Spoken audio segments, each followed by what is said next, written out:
Technology's been transforming the wedding industry really for the last decade enormously.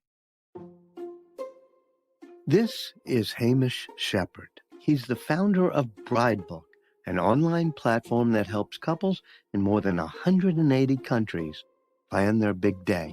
But Shephard's path to the top of the wedding planning industry, ironically, wasn't something he planned.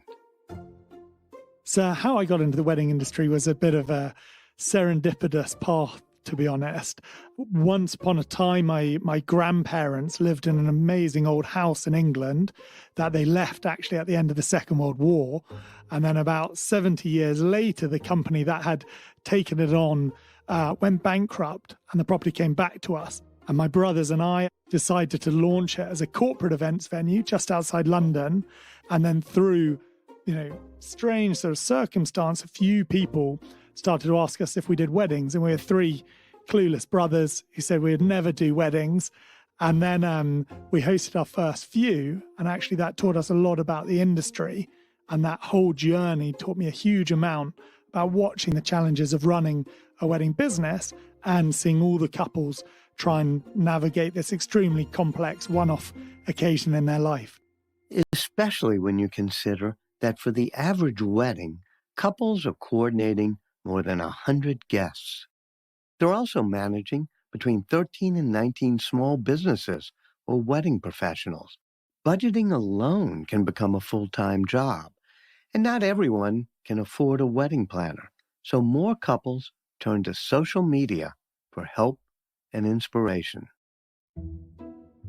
So previously weddings were hyper-localized, and now inspiration is incredibly globalized, and that's really led by Pinterest and Instagram.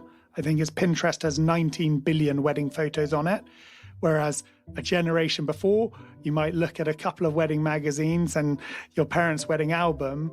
Now you can look at photos of anything you could ever dream. But having a million sources of inspiration doesn't necessarily make it easier to plan a wedding. So Shephard set out to do just that. And in the end, Bridebook comes in as really a matchmaking service in some respects, helping couples guide them through the journey, arrange their guests, their budget, know what order to do, make sure they haven't forgotten anything, but then most importantly, help them find the suppliers they're looking for, which helps those businesses in turn.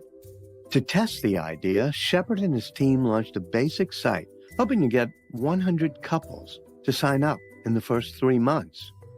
3,000 couples signed up in the first week.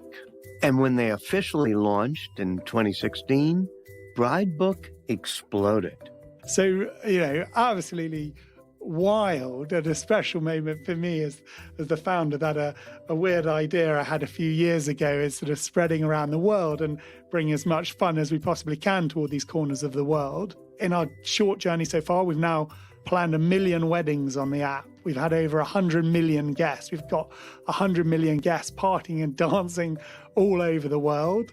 And our goal is to get that to be 1 billion people as soon as possible. It has been a great adventure so far. Bridebook is arguably the biggest wedding innovation since the white dress. And along with the expanding influence of social media, Bridebook has helped cement the idea that a wedding should be whatever a couple wants it to be. This trend in personalization, driven by the masses on social media, is now informing royal weddings instead of the other way around. And if we just look at the last royal wedding of Harry and Meghan, she had a gospel choir. It was in front of the Queen. She walked down the aisle on her own. They left in an electric converted Jaguar. All these hyper-personal moments is brilliant. You shouldn't have to copy anyone else. You do it your way. And today, there are many more ways to do whatever you want.